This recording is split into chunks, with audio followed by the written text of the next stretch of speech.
Let's go.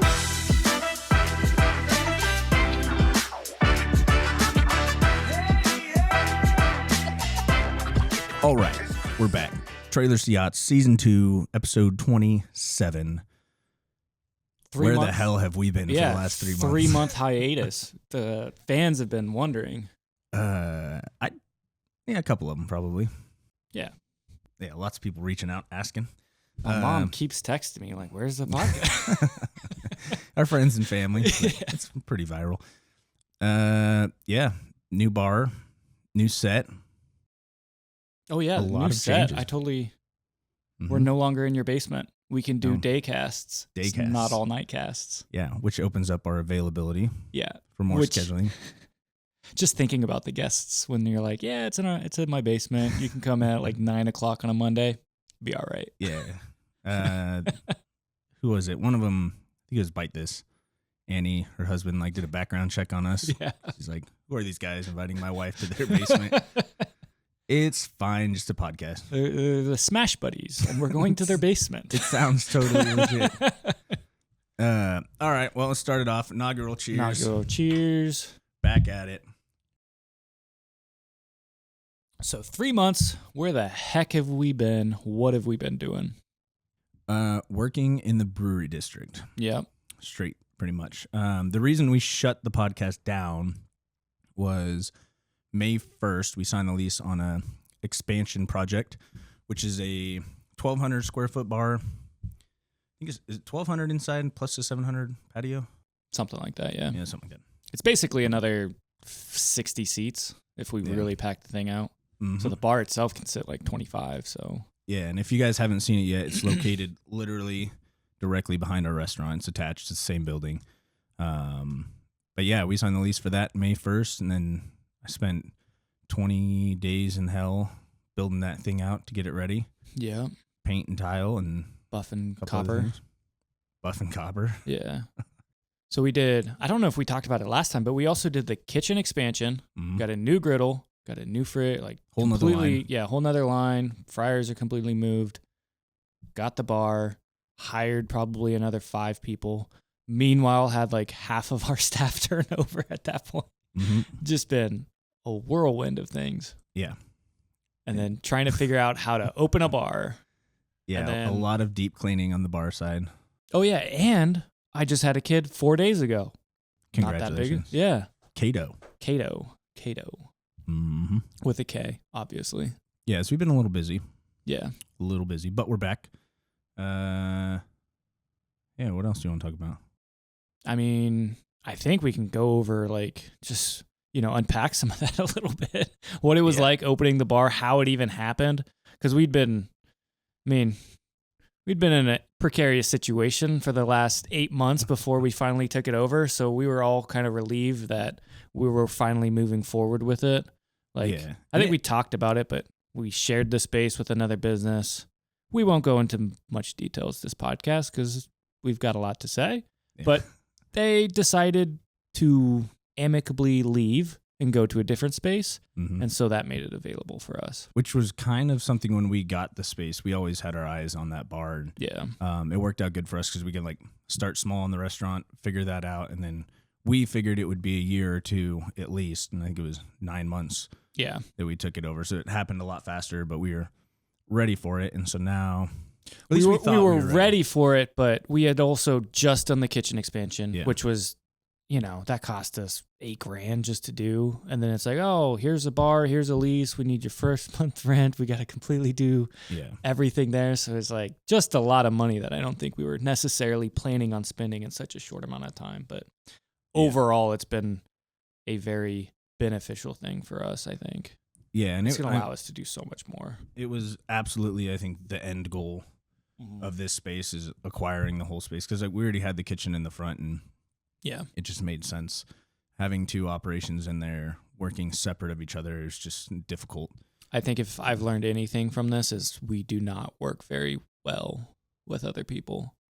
Not so much that we're hard to work with, I don't think, but we just operate way differently than a lot of people.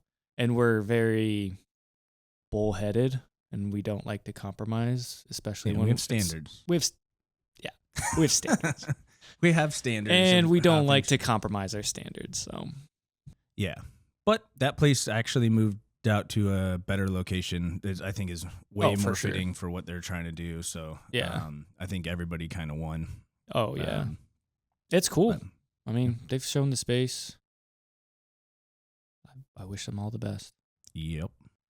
whatever that means. And now we have to figure out how to run a bar. yeah, which Which we knew it was going to be a slow start. Everyone Yeah. always says like restaurants are way different than bars and vice versa. It's like different strategy, different costs, different staffing things.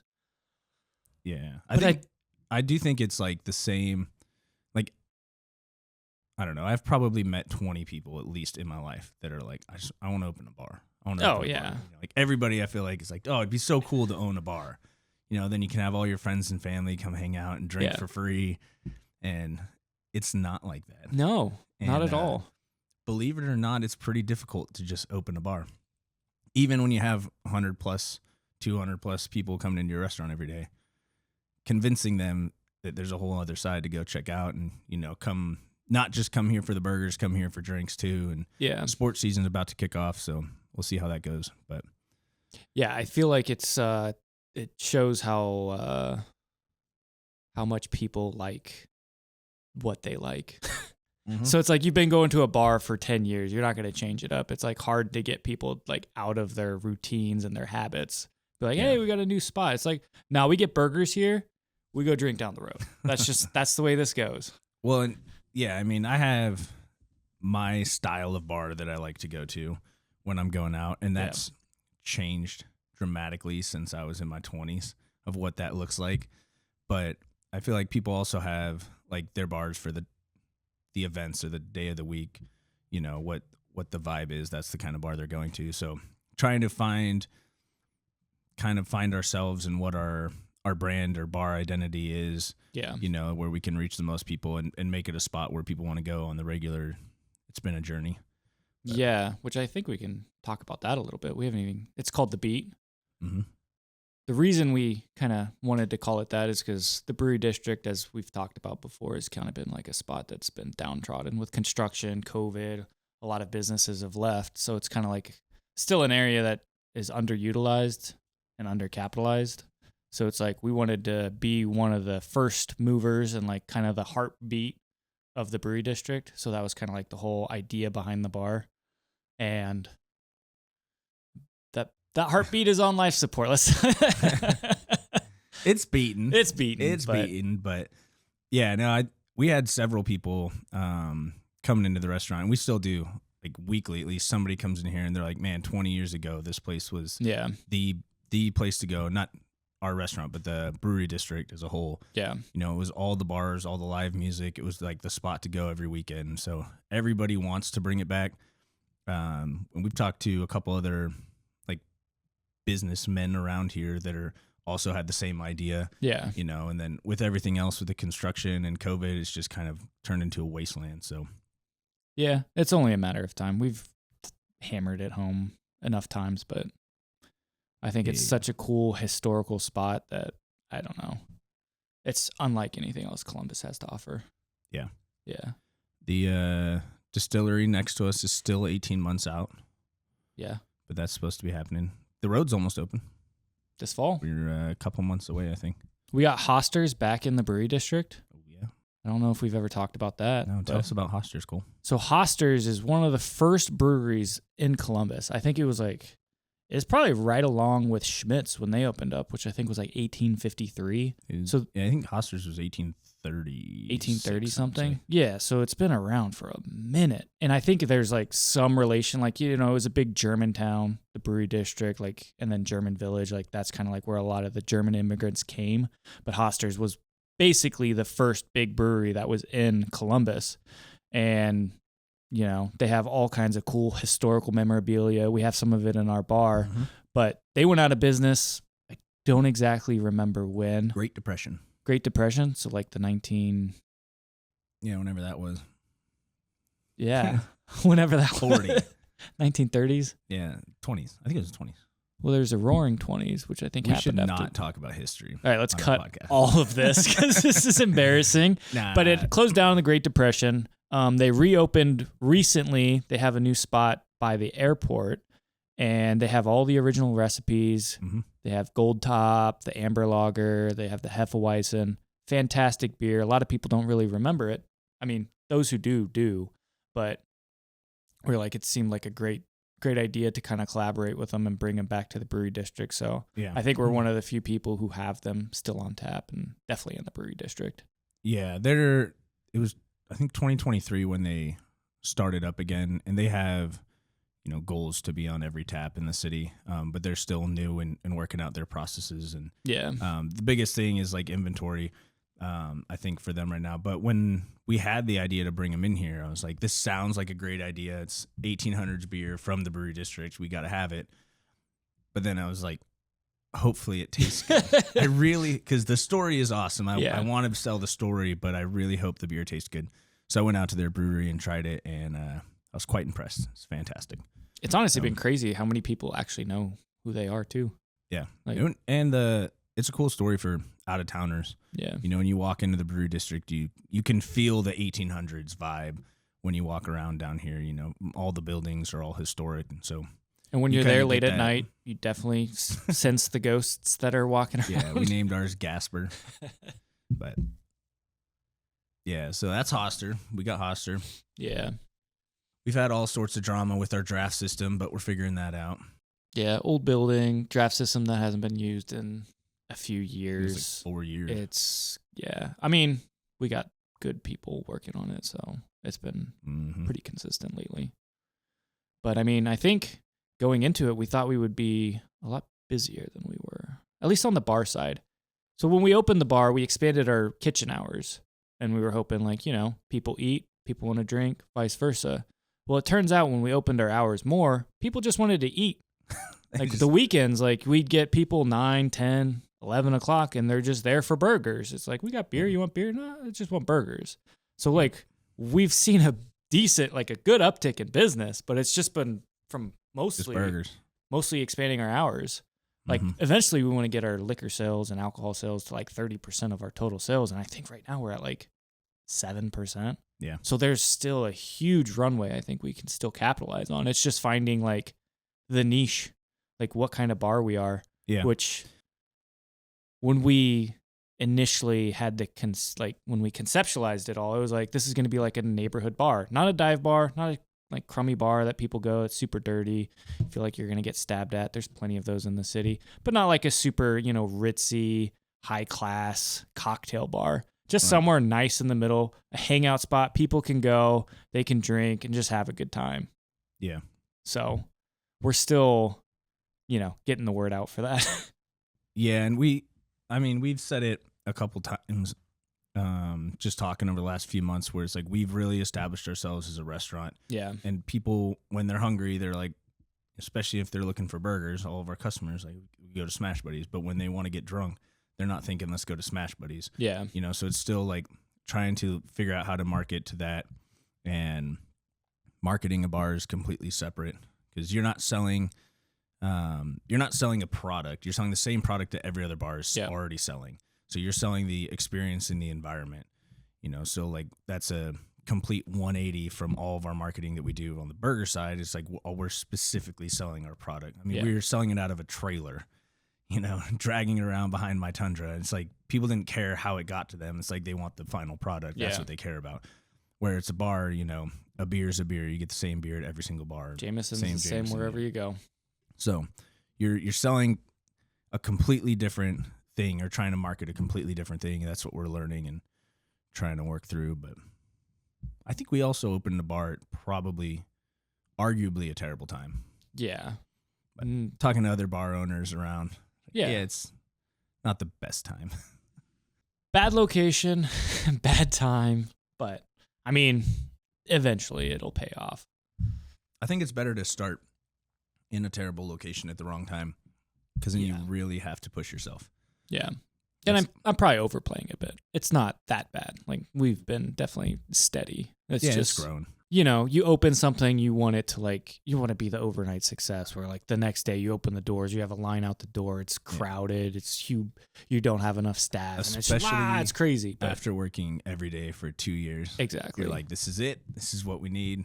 But it's like everything else, it's a slow Grind. Monotonous grind that each week you do just an increment better, and then you have a few setbacks, and you get a little bit better, and it's just I think that's the nature of the beast. It's at no point it's just gonna explode. It's no, you claw for every inch that you can get. Yeah, that's that's the other thing we talk about is the most popular bars around for the most part, unless they're very new, hip, trendy. Yeah, that are a very niche market, but the most popular bars around have been around for 40 years. Yeah, 20, 40 years, where it's people's dads used to go there, so that's where they go. Or which is probably the best way to do it. There's two ways you can get into it: is claw your way up, or enter with a huge splash and a bang. And it's splash and a bang's great if you can handle the volume, and that takes a long time to hammer your systems, hammer your processes. With us not having experience running a bar, running a restaurant, it's way better for us to just fucking climb and climb and climb and claw and figure it out. Sometimes that's stressful, sometimes that sucks, but I think it's been better for us overall. But I mean, we talked to several businesses in our season 1, and people who weren't on the podcast too, about when you start with a bang and you have a big grand opening, you're doing crazy numbers, and then it dies off quick. Once that grand opening hype's over, then you're back to square one, and then you're going to start clawing from there, trying to get back to those numbers. So we're just getting the hard work out of the way in the beginning. Hey, I'm here for it. It's our twisted way of looking at things. But yeah, we've been doing a couple open mic things, and we did a couple open mic nights. Did a Miami Vice party. That was a big success for our 2-year Smash Buddy anniversary. Our 1 year in the restaurant's coming up, a week or so. Oh yeah, August 7th. I totally forgot about that. Yeah, time flies. Dog days of summer. Yeah, the Miami Vice party, I think, was it was so cool because we were actually packed. We were busy, and we hadn't experienced that before. But it's just the vibes and having a busy bar where it's loud and people are drinking and having a good time. It's so much fun. Cake. Yeah, I was just handed. I'd cut up a cake, and I was a little waiter, just going to tables you want a cupcake? You want a piece of cake? That was fun as hell, though. Then random people got some free T-shirts. Yeah, they didn't even weren't there for the party. But you meet new people. People have a good time. It's just I don't know. That's as cliche it is. That's what it's all about. It's just fun seeing people have a good time at your establishment and be all right, this is working. People like this. Yeah. It's good feedback to get. We got the 27th was Sunday. I don't know when this episode will be out, but Sunday the 27th, we got our first local live event that we're putting on. We got 9 different artists coming out from 2:30 to 8:30. Yeah. We got 9 up and coming local artists that are all going to do a half-hour set. It's going to be sweet. Yeah, give it their best shot in 30 minutes, and we'll see how that goes. But we realized the beat has a double meaning. It's not just the heartbeat, but it also could be music beats. So we're Columbus doesn't seem like it has a huge, I don't know, I almost want to say amateur music scene. There's comedy open mics. People have to get the reps in of performing in front of crowds. It's they don't really have that kind of pathway for Columbus. So it's we're hoping that it kind of gives artists who want to, break through and do this for more of a living and more professionally, that it'll give them a spot to hone their steel. Right. Yeah, I've seen a lot of breweries that'll have random artists out here and there, live music nights, but I don't think there's a lot of that going on where we're at downtown. So we'll see how Sunday goes. And we had over 50 people reach out wanting to do it. So we'll keep scheduling them, see how it goes. Which is a cool thing for the podcast too, because we can start bringing in local musicians. I mean, there's so much we can do with this. It's Trailers to Yachts. It's anyone who's trying to just do something. Yeah. You know, break out on their own and just try to like say, fuck it. Let's see what we can do. Yep. Which, Take the leap. yeah, which is exciting. And we are currently still falling. So I tell everybody, I'm like, we are teetering the fine line Yeah. of chaos and failure and like incredible success. Yeah. And it's been 2 years of that where it's like anytime it starts swaying one way, something crazy happens and it sways back the other way. Yeah. Where you're like, oh, this isn't going to work. And then something happens. You get that glimmer of hope. You're like, all right, we're back. It's coming. The smacks in the face. You're like, shit. We're Yeah. clueless idiots again. Yeah, our landlord told us early. He said having a restaurant sucks when it's slow and it sucks when it's busy. And he's kind of right, and it's just chaos when it's slammed. Yeah. Or you're just busy, you're understaffed, and just all the chaos. But I would much rather that chaos than when it's slow. Yeah. Every day is a flip of the coin. Yeah. Yeah, lots to come. For Hopefully. Lots to come. Yeah. Hopefully there's lots to come. But we'll see. Yeah. I don't know. I mean, what's been the biggest thing for you, like that you've realized over the last few months that you may not have realized before? I've got a few, but I think the biggest thing is probably marketing the bar. marketing. I didn't think that it would be so difficult to, like, I figured if we were like, hey, we got a spot where tons of people are coming already, we already have the foot traffic, we're adding something cool for them to do while they're here, Yeah. that it's like easy transition. And it's not the case at all. It's like being it's like selling Dodge trucks at a Ford dealership. And people are there for a Ford, and you're like, yeah, but check out these Dodges I got over here. And they're like, cool, bro, don't care. Yeah. So- it's crazy. I swear people are like very fixed on what they do. And it's like you trying to get someone to pull away from that. It's way harder. Yeah. But it's also like, I think both of us love the challenge Yeah. of trying to figure things out. I would rather start from the ground up and be like, all right, we open this thing, there's nobody here. And then in 2 months when you have people there, you're like, I was able to do that. Like, Yeah. we literally made that happen because this and this. And like, you force yourself to learn what works and what Yeah. doesn't work. No, I always fantasize like, oh, fuck, if we just had $1 million, this would be so much less stressful, so much easier. But then you're like, if I had $1 million, I wouldn't know a fraction of what we know. Because you like, Yeah. unless you're like Or how actually bad it in the sucks. trenches, yeah, it's like there's a level of caring that you just don't have. The level of stress, like there's too much stress, but then there's enough stress. And you need that stress to like push yourself to be Yeah. better. And if you had just a bunch of money and threw it at something, it's like you're just going to squander it. It's just going Right. to go to waste. You're not going to actually know what's important in your business. You're not going to know your business. It's like, it'd be great.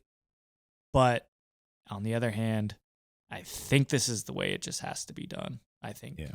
you look at any other success stories and it's people who are like literally sleeping at their fucking business and just eating, sleeping, and dreaming about it at all times. The other thing that comes from that is like you learn to work with what you have. Yeah. And that's probably branded on us from the military of like, this is what you got, figure it out. Probably. But I mean, navigating through all the business stuff, it's the same thing where you're like, we're limited on staffing. We're limited on, what we have in the kitchen, what we can do in the kitchen. There's all these different limitations that we have, but then it's like trying to figure out how we can be the most productive with the least amount of people, and then utilizing those people, finding things they like and what they're good at and tasking them out with other things, Yeah. where everyone can kind of support each other instead of just hiring a whole bunch of people that all have, like if you ever seen inside of like an In-N-Out, Yeah. there's 30 employees back there, and like one person's job is just to put ketchup on the bun and he slides it to the mustard guy and he puts, or whatever they put on him. Yeah. You know what I mean? But it's like you have a bunch of people doing like the most minimal things, minimal tasks.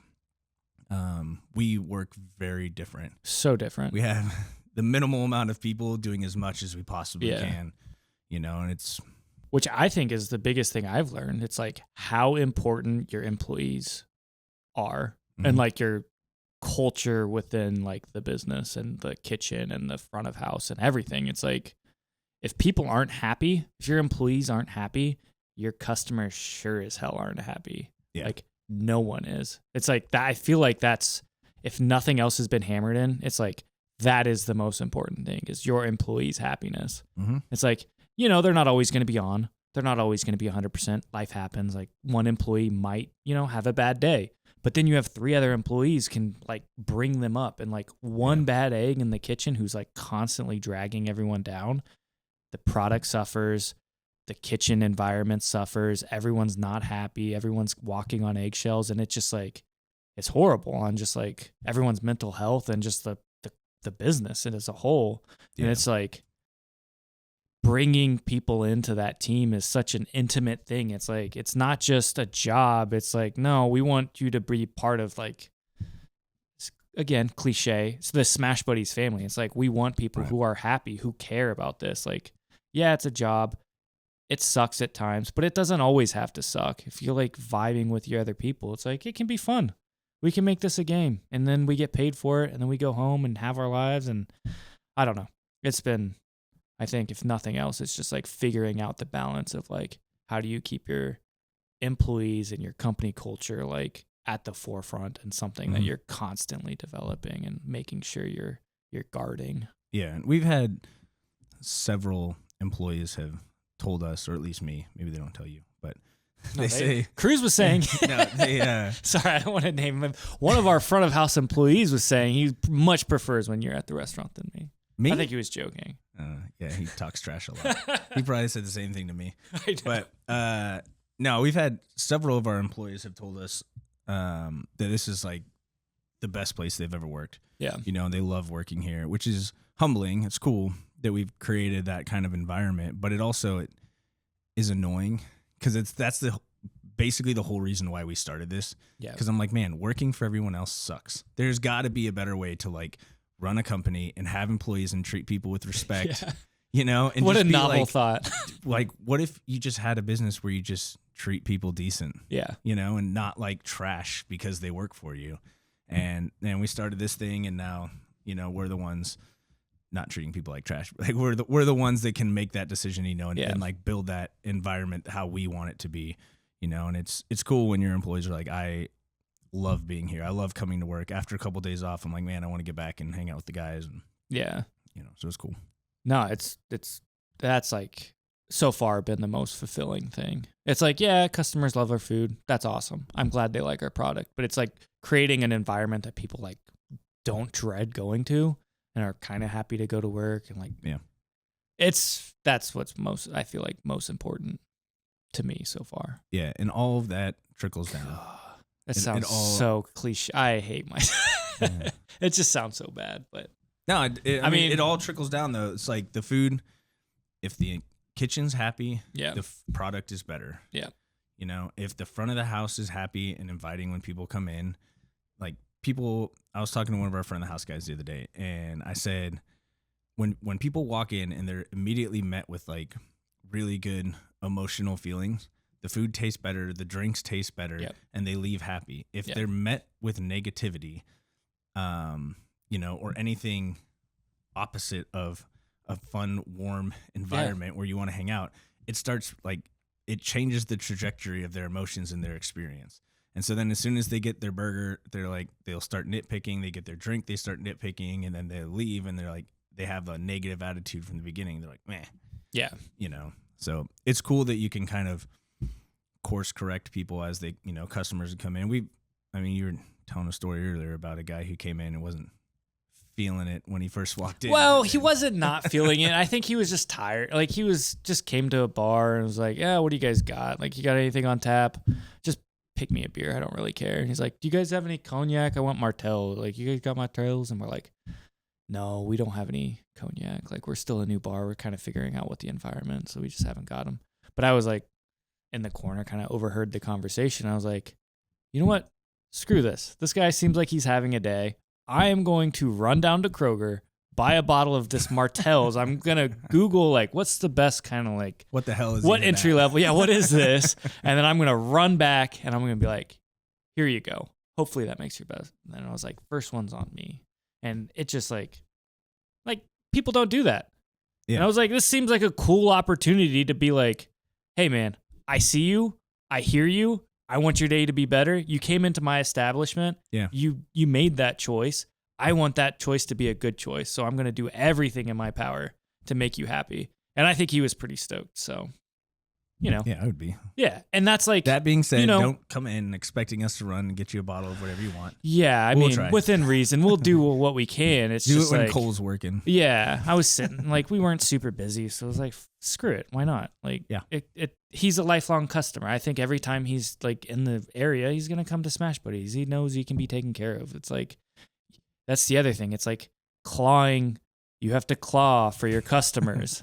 It's like, you need to build regulars. Your restaurant lives and dies by regulars. And if you're fighting for your regulars and making sure that they are enjoying their experience, you're going to have repeat business. Yeah. And, you know, if it's one a week, 2 a week, 3 a week, 10 a week, 100 a week, you know, that all adds up. That all will your floor raises every time. Like, you'll have slow weeks, but your floor will still be high. And like, that's kind of like, I think what makes and breaks a restaurant is being able to withstand the slow periods. Yeah. 2 nights ago, I was talking to one of our regular customers, and I told her, I was like, it feels like we're still at about 50-60% new customers every day. Yeah. And maybe not online, but in-house, it's like 50 to 60%. And she's like, well, you should probably work on like retaining customers. And I'm like, all right, fair. But it's the opposite. Like, our repeat customers are still coming back. Yeah. You know, we're growing, Yeah. continuing to grow. So those 50-60%, they're turning into repeat customers. Yeah. You know, and sales And we're are in such still a going up. hard location to get to. It's like, I think we would have way more repeat customers if we weren't so hard to get to. Yeah. It's like, you have to commit yourself to go to our restaurant. It's like, Yeah, I'm we going to gotta- find parking. I'm going to navigate the construction. I'm going to walk in this humid 95-degree Or weather rain. or rain to get to their. It's like, it's a lot. Yeah. It ain't easy. Ain't for the weak. No, not for. We got a 1-star review on Google from someone who was mad they couldn't find it twice. Yeah, Which I felt bad. I feel bad, but Like, it's- you guys can always call. yeah, And our staff is well trained on giving directions. yeah, we get 'Cause 6 a day. They do it at least 6 times a day, whether it's a DoorDash driver or just a regular customer that's looking to come in. But yeah, we get a lot of calls. Well, shoot, what time are we at? 33. That's pretty good. That's not bad. I was a little nervous going with such a big hiatus that it was going to be difficult to do. Well, it's our second take. Yeah. Well, yeah. Maybe we'll do another one after this. I'm still super self-conscious about my legs. They're going to look terrible, but pushing through that. Don't judge Cole's leg. Don't And even look at them. I'm sure not a lot of you lasted this long, but If you did, don't look at Cole's legs. And with that, we'll smash you later. later, taters.